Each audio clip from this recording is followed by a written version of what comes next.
Qigong. Peace and blessings, family. Meditation and Qigong, it's about architecture. It's about visualizing your life and using movement. It's motion without motion. The body is what? It's dead. The mind is dead. So you have to be in motion. And so what you are doing is you are creating the reality. You are also seeing it visually as you close your eyes. You are just becoming. That's all we ever doing. We only ever becoming and we only ever growing. The minute you stop growing in life is the minute that you stop living life. Ashe. Blessings, family. All right. It's called Qigong. If you need to look it up, practice it on your own, you can do that.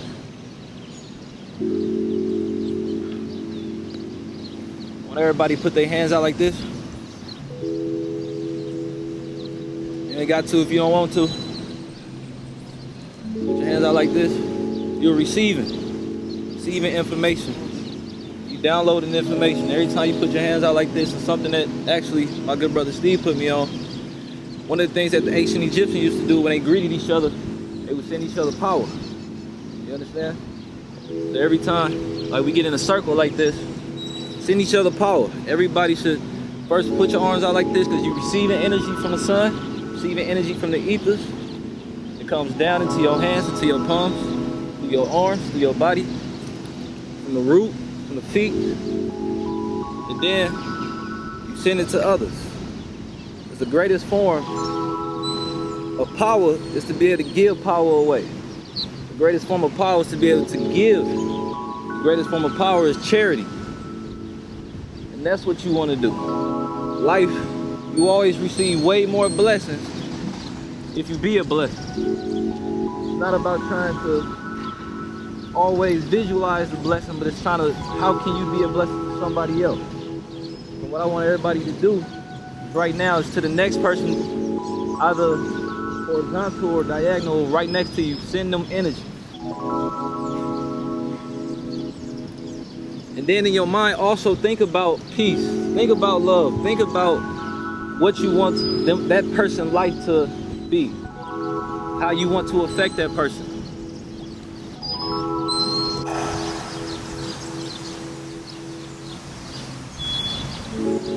Your left hand, bring it up. Your right hand, bring it down. This is yin and yang.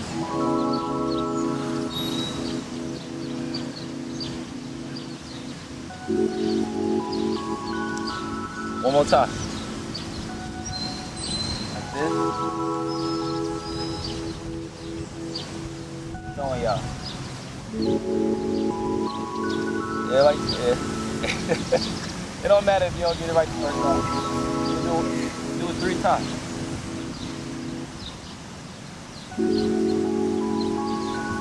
Right hand in, left hand above. Right hand in, left hand above. Yeah. You want to have your left hand facing up, and your right hand kind of like to your heart. Right hand to your heart, your left hand up here.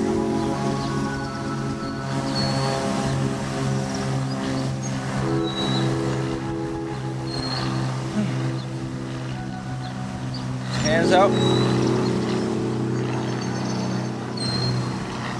Now, the thing about Qigong is that when you do movements, it's all about you. So my job is only to show you movement. What you do is you create your own, because everybody's body has its own natural rhythm, has its own moon cycle, has its own archaic rhythm.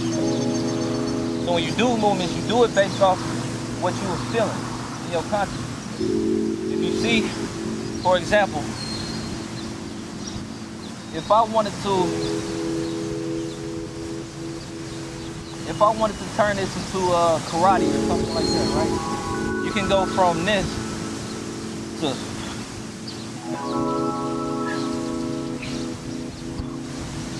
but you can do it. This is more of a visual meditation. You turn it into I want to need everybody to stand up. Stretch a little bit. Hands on the ground. Stretch.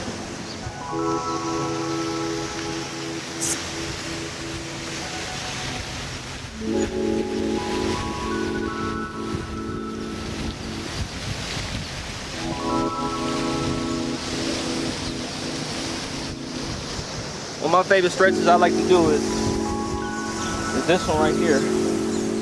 Take your left foot, your right foot back, and you twist your body. Kind of want to make your right foot pivot. Twist your body. Just do. If you move your... For a lot of people it may be hard because, say for example, if I'm twisting my body, if I feel resistance, a lot of people try to keep going. What you do is you adjust your body a little bit further, either up or down, whichever one that doesn't have as much pressure, and then you twist it, and then you will feel the pressure release.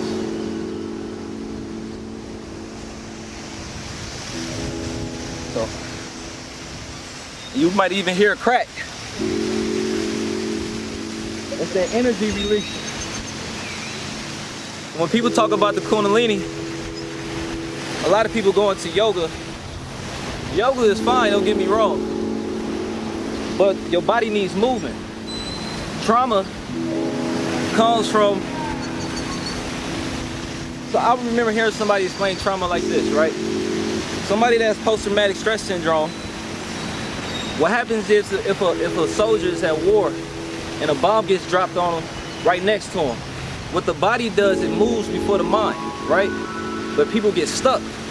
And so, say for example, you have a 250-pound soldier who a bomb just dropped right next to him, and that energy, he got stuck because his mind couldn't calculate what just happened, but his body moved. So what ends up happening is the post-traumatic stress syndrome comes from because he never actually made the jump to get out the way. So his body already registered to jump in his consciousness. So the reason why it keeps replaying in his head, because he never actually did the jump.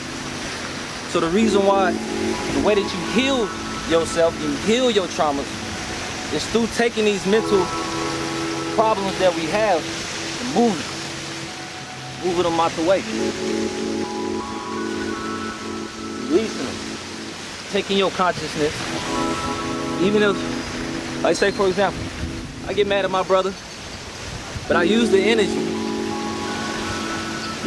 and I do my movements. It's like you take the pain out of what you're feeling and you turn it into something elegant. You turn it into art. Anything that you turn into art,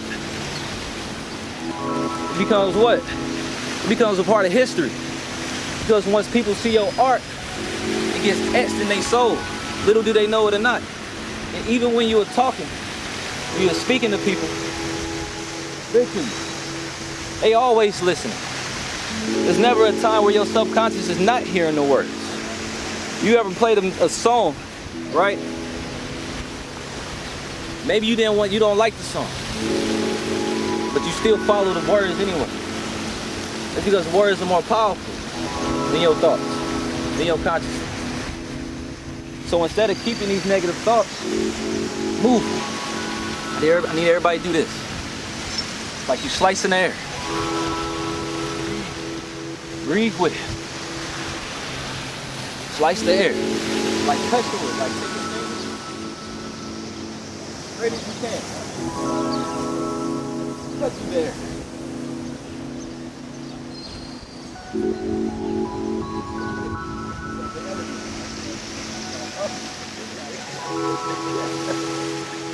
Slice to it. Yeah.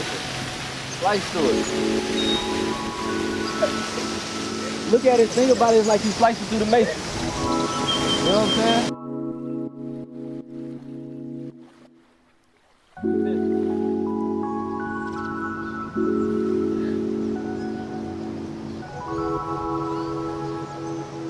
Pivot. What this does to the mind, to the body, it's called coordination. Everybody should know what coordination is. White people don't have it. You know what I'm saying? take your hands, you step, and you coordinate. What that coordination does, it prepares the brain for what I like to call the lotus. The lotus is the symbol of the architecture of the universe. The deeper that you start going into meditations like we did earlier, you even start to see the lotus. But you got to go into deep states of meditation. But what the movements do is help prepare your body and synchronize your body for your meditation. So if you do this, you do the qigong first, and then you go into a meditation, your body or your mind, your consciousness is already slowing down. Because what? When you get sleepy, it's easy to meditate. It's easy to go into that alpha state of your brain.